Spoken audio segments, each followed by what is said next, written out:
আমি এখন একটা জিনিস দেখাবো আপনাদেরকে। জিনিসটা দেখে আপনাদের কেমন লাগে জানাবেন গাইস।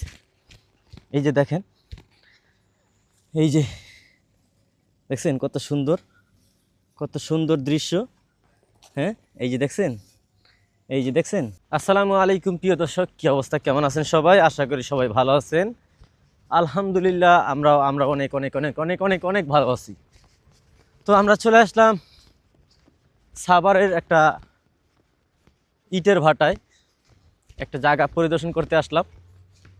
তো গ্রাম অঞ্চলের ওয়েদারটা যে এত সুন্দর, যারা ঢাকা সিটিতে থাকে তারা কখনোই দেখতে পারে না, অনেক সময় মিস করে।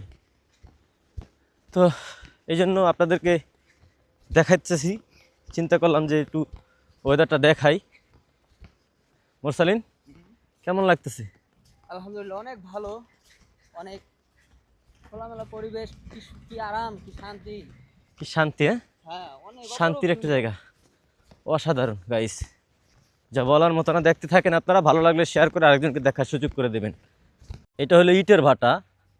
তো ওই যে দেখেন ইট বানাইতেছে, কত সুন্দর। হ্যাঁ, ওই যে কত উঁচা দিয়ে কারেন্টের খাম্বার তার চলে গেছে গা, কত উঁচা দেখছেন। এই যে মেশিনপত্র থোয়া, এগুলো মানে মেরামত করতেছে নাকি। এই দেখেন কি সুন্দর গ্রামের পরিবেশ, সেরকম অস্থির একটা লোকেশন।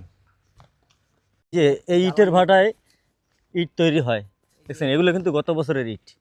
ওই যে ইট তৈরি হয় কীভাবে আমি একটু দেখাই। কোনটার ভিতরে ইট তৈরি হয়, এই যে দেখেন, এইটার ভিতরে কিন্তু ইট তৈরি হয়। এটা দিয়েই মূলত ধুমো বের হয়। মানে ইটের যে বায়ু দূষণ হয়, একটা ইটের যে কয়লাটা পুরানোর পরে যে একটা ধুমা বের হয়, এই ধুমাটা এটা দিয়েই বের হয়। তারপর চারিদিকে আকাশের মাঝে ছড়িয়ে যায়, যেটাকে আমরা এক কথায় মেঘ বলে থাকি। মেঘ, যে আকাশে মেঘ করেছে, বৃষ্টি আসতে পারে এখনই। কি বলো? অবশ্যই অবশ্যই ঠিক না? ঠিক ঠিক ঠিক। ঠিক ঠিক ঠিক, অবশ্যই ঠিক। আর ওই পাশে দেখা যায় আমাদের ঢাকা মিরপুর 1 নম্বরের দৃশ্য। ওই যে দেখছেন কত ক্লিয়ার দেখা যায়। সো গাইস, দেখতে থাকেন, আরও অনেক কিছু দেখাবো। তো গাইস দেখেন কত সুন্দর বিল। আমরা এখন আছি বিলের মাঝখানে। এই যে ছোট্ট একটা দোকান দিছে বিলের মাঝখানে। এই ইটের ভাটার যত লোক আছে তারা যেন আইসা চা পানি খাইতে পারে। হ্যাঁ, এই জন্য দিছে। আর হাজার হাজার ইট, সারি সারি ইট বানায় সাজাই রাখছে। কত সুন্দর একটা দৃশ্য, তাই না? অসাধারণ অসাধারণ। এই পাশে না আসলে কখনোই আপনারা বুঝতে পারবেন না গ্রাম অঞ্চলে একটা ফিল। যারা ঢাকা সিটিতে থাকে তারা খুব মিস করে, খুব মিস করে। এই যে ইটের ভাটায় বেকু কাজ করতেছে। ইটের ভাটায় যে যখন পানি সিজন থাকে, বৈশাখ মাসে শুরু হয় পানি, তখন মোটামুটি আমরা যেখানে দাঁড়িয়ে আছি, যেখানে হাঁটা চলা করতেছি, আপনারা যে দেখতে পারতেছেন, এখানে পানি থাকে আমাদের এই হাতের থেকে উপরে। তাহলে বোঝেন আমরা কতখানি পানির নিচে হাঁটতেছি। এখন শুকনো সিজন, এখন তো পানি নেই। এই যে আমরা যেখানে দাঁড়াইছি, এখানে আমগো পানি থাকে 1 মাথা। হ্যাঁ, এটা শুকিয়ে গেলে 5 মাস থেকে 4 মাস থেকে 5 মাস পরে যখন শুকিয়ে যায়, তখন এই ইটের ভাটায় লোক আইসা আবার ইটের ভাটা চালু করে, চালু করে পরিষ্কার করে, হ্যাঁ, আবার ইটের কাজ শুরু করে দেয়। তাহলে বুঝেন কি পরিশ্রম করতে হয় কর্মচারীদের। হ্যাঁ, এই যে মাটিগুলো দেখতেছেন না, এই মাটিগুলো কিন্তু তাদের লাভ। কীরকম লাভ? পানির সিজনে বিভিন্ন জায়গা থেকে পানির সাথে কাদা পানি এসে একটা জট তৈরি হয়, জট তৈরি হয়ে তারপরে এই মাটিগুলো জমাট হয়।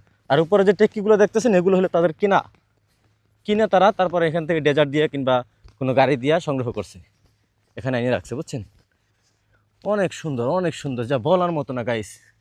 দেখার মতো জায়গা, অনেক সুন্দর, দেখতেই মন চায় খালি দেখলে। এই দেখেন গাইস, মোরসালিন অলরেডি বসিলে বইয়ে পড়ছে। হ্যাঁ, মাছ ধরতে আইছি আমরা। ওই যে আদার কাটতেছে। মোরসালিন, মাছ পাওয়া যায়? হ্যাঁ, পাওয়া যায়, পাইছি দুইটা, কিন্তু দেখাতে পারবো না এখন। দেখাইতে পারো না? না, না, পানির নিচে সাঁতার কাটতেছি। ও ঠিক আছে। 2টা মাছ পাইছে, পানি নিচে সাঁতার কাটতেছে, দেখানো যাবে না। গাইস কি সুন্দর লোকেশন, মানে দেখলে পরাণ জুড়াই যায়।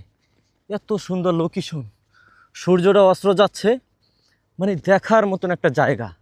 হ্যাঁ, আমি এখন একটা জিনিস দেখাবো আপনাদেরকে। জিনিসটা দেখে আপনাদের কেমন লাগে জানাবেন গাইস।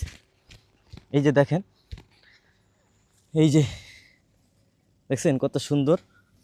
কত সুন্দর দৃশ্য। হ্যাঁ, এই যে দেখছেন, এই যে দেখছেন, কত সুন্দর, তাই না? আশায় থাকো কাউয়া, পাকলে খাবার ডৌয়া।